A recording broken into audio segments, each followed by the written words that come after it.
Please join me in giving Zolta and Case a warm Pachyderm Club welcome.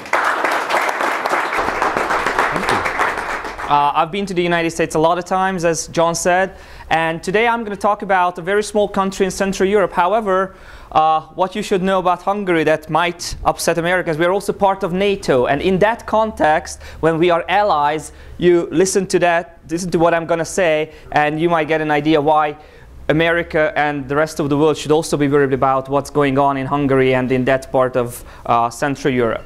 So basically the title of my presentation is Cronyism and Collectivism in Central Europe and the Limits of Capitalism. There are three major things that I'm going to touch upon today. Collectivism and statism. Then I'm going to talk about the rise of nationalism, rise of racism in Hungary. And in the last 2 or 3 minutes, I'm going to speak a little bit about what my foundation does in order to stop the anti-capitalist and racist attitudes in the country. So, just a little bit of a background to what is going on. We have a government that was elected in 2010 with a 2/3 majority. A 2/3 majority means a lot. A 2/3 majority means that basically the government can do, I can see people nodding, whatever it wants to do. It's very logical. A lot of laws are passed in days. Somebody thinks of a law on Sunday, on Tuesday it's passed. And that's it. There is no real checks and balances in the country, unfortunately, because of this 2/3 majority. And this is a very unprecedented thing even in the European Union, which Hungary is the part of. In the European Union, we are the only country where we have a 2/3 majority government. In this slide, we'll look at what our government did in the past 4 years and what it is trying to do now in order to limit capitalism, limit free market, limit individual liberty. Okay? And one other thing, this government calls itself a center-right government. Keep that in mind. And then look at what I'm going to show you. These are some of the topics that I'm going to cover in order to make you understand all the crony aspects of what the government is doing. We'll go through all of them in order. The first thing that we're starting with is what happened in 2010. In 2010, when the government came into power, it nationalized the private pension funds. Does that look like a center-right thing to do? Yeah. More like what? Leftist, socialist thing to do. So, well, they had to balance the budget, they had to balance the national debt, so they came up with a brilliant idea. Brilliant idea that was to steal people's money. You know, Hungary was communist, socialist until 1990. We had the transition in 1990. We had the private pension funds introduced in 1997. So people were collecting their money for their pensions. And suddenly, when this government came to power in 2010, boom, it was gone. So this was the first action of the government to, well, for them to prosper, basically. Then, this is one of my favorites, the cut on utility costs. Are there any people here who are in the energy business? Oh, you will love this. The government decided to force energy companies to lower their prices. So what's happening now, and this is their campaign message at the moment, because we have the campaign now for the elections in April, that the government managed to reduce energy prices by, as you can see, 20%. Wow. Something very good, isn't it?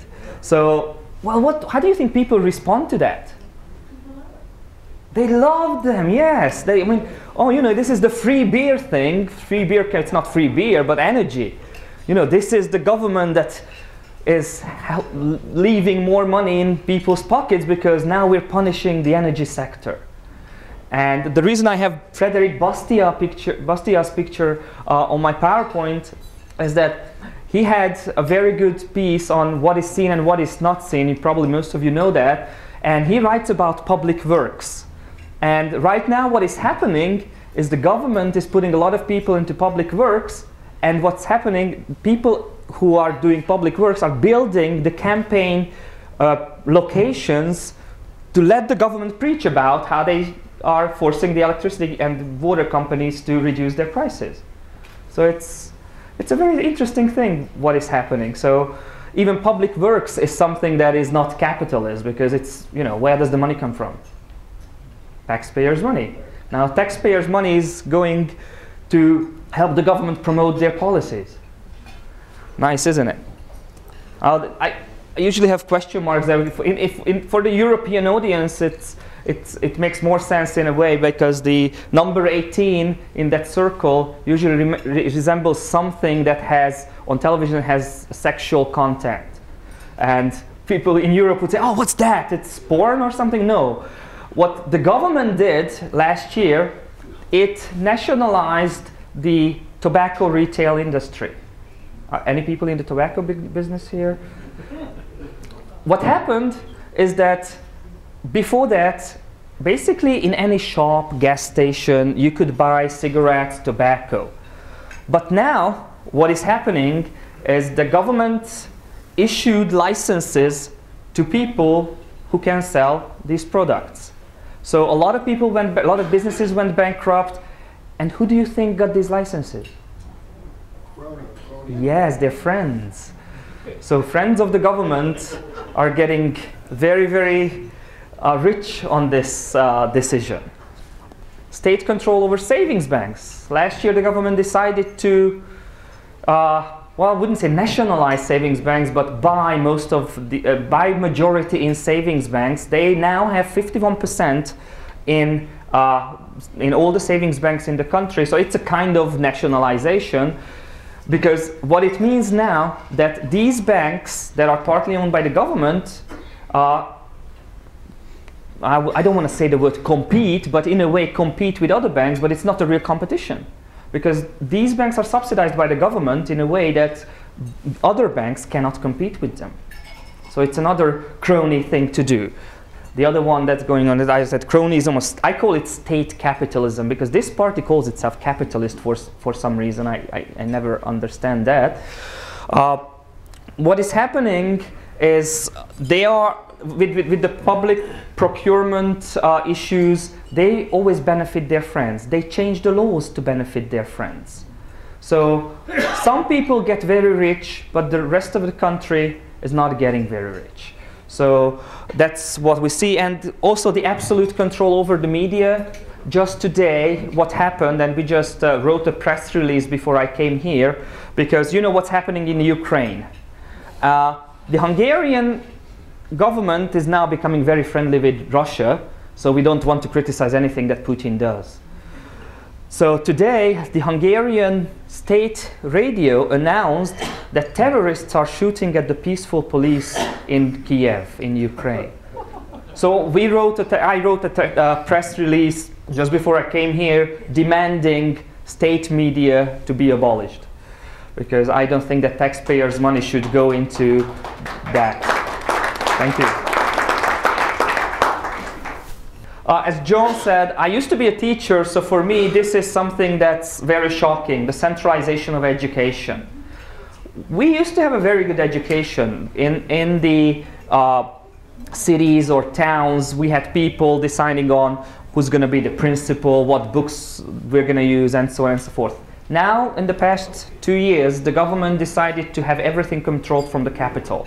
They nationalized the course book industry. Now we have 2 course books to choose from. Well, they say there is a choice. But you know, what kind of a choice it is when you choose between 2 things or from 100 choices. So they are centralizing education, and they, well, indoctrinate students into what they think is right. And I really hate that, because my son is 13 years old, and I just don't want him to grow up in a system where you are not taught how to debate, not taught how to think, how to ask questions. You're just taught, you know, the indoctrination by the government.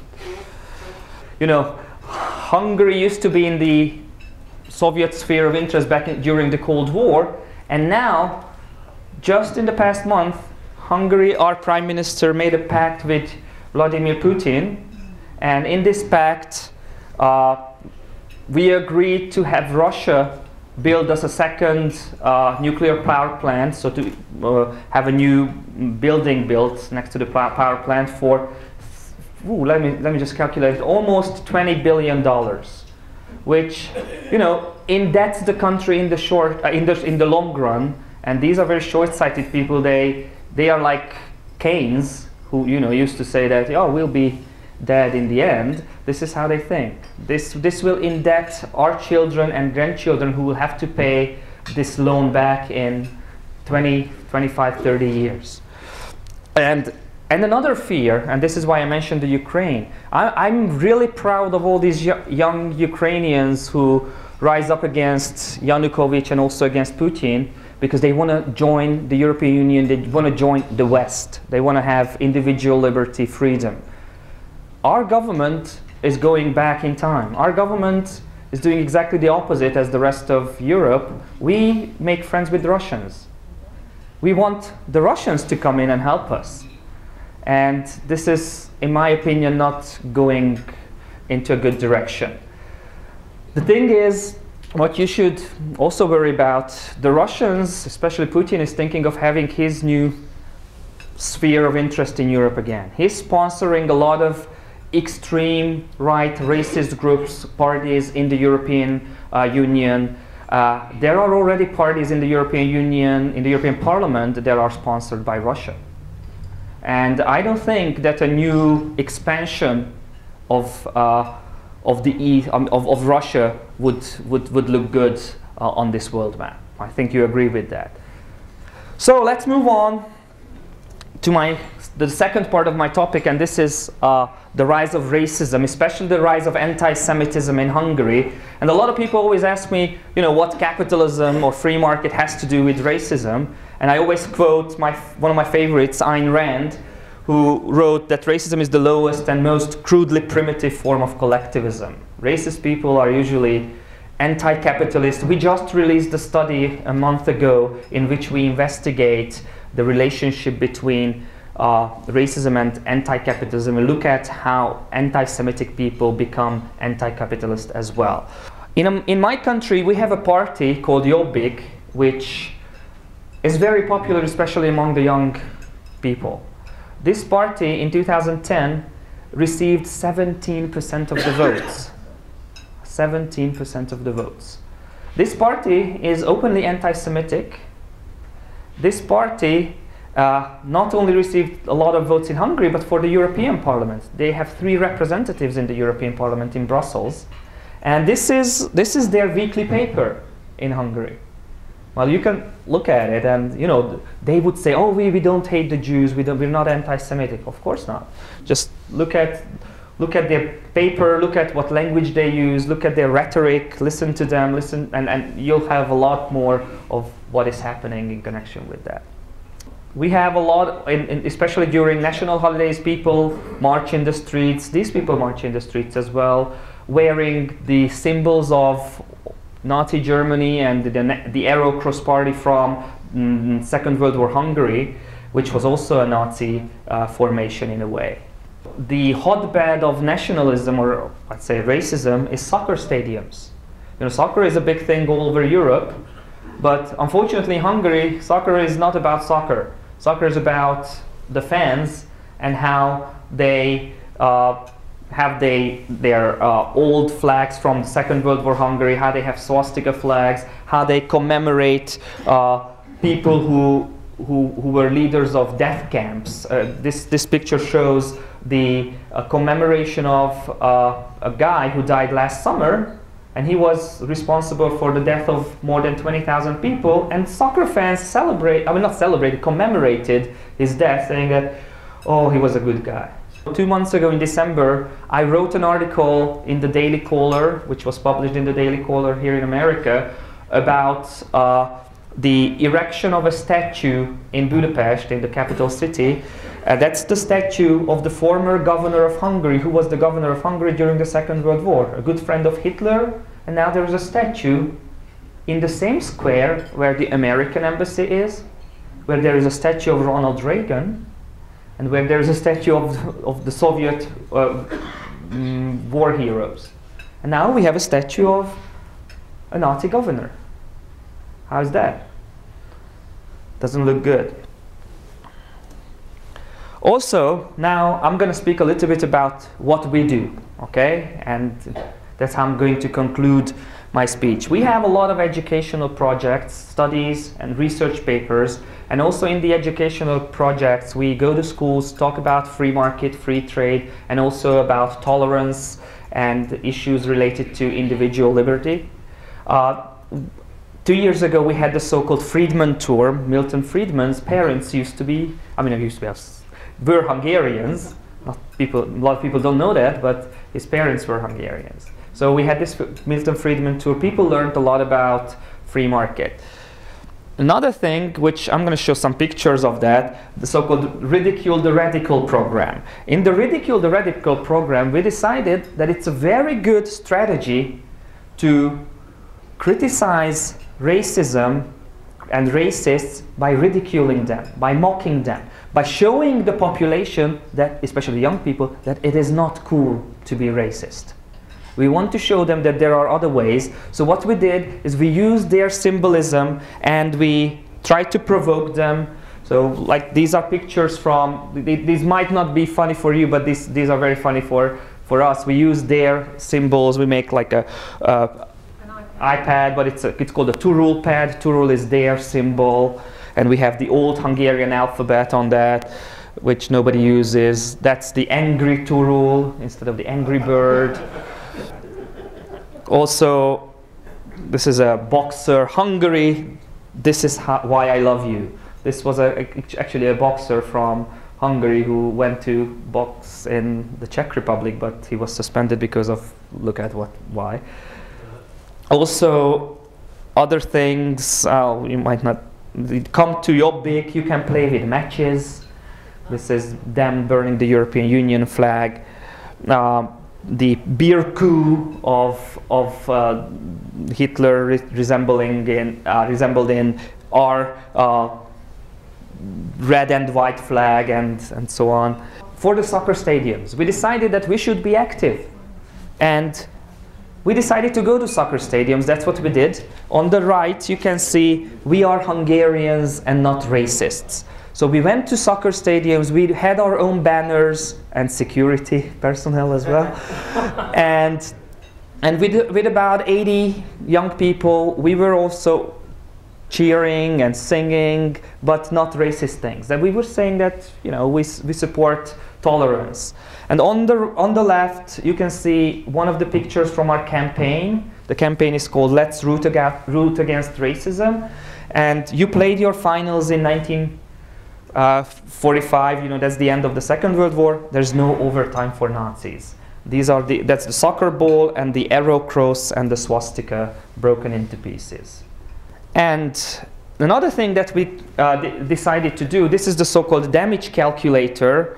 With our own methodology, we created a calculator that calculates how much damage these racist people cause to the country, to tourism, to the economy, and so on. It's updated every month. This is just the beginning for the presentation, but these are shocking numbers actually that we see. On our website, this number is continuously rolling. We look at 25 different international media outlets and look at how many times Hungary is depicted negatively, and we have our multiplicators and so on to calculate the numbers. And also I have some projects, we have some projects, and also I have some brochures. If you're interested in looking at it at home too, or showing it to friends, come to me after the presentation. Some projects that we are doing in 2014. My favorite is number 4, probably because I used to be a teacher. I believe that we should teach young children to look into the past, face the past, just like they did in Germany back after the Second World War, because if you learn from the mistakes from the past, you can have a bright future, and your present is also going to be good. So this is my big dream as a former teacher. And you know, I have to tell you this story in 1 minute. When I was in the United States for the first time in 1990, I lived in Georgia. I went to high school in Georgia as an exchange student. And you know, in Georgia, everybody talks about Martin Luther King Jr. and his I Have a Dream speech. So we had to write our I Have a Dream speeches.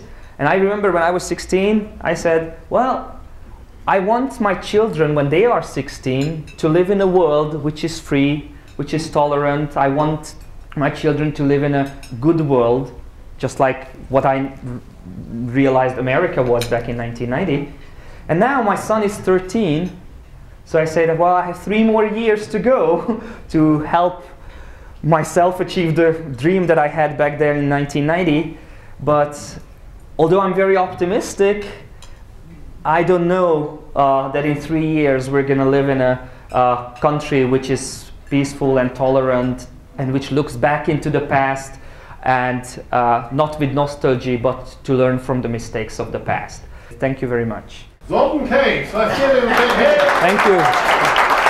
Thank you very much. Thank you. Thank you, Card, for coming.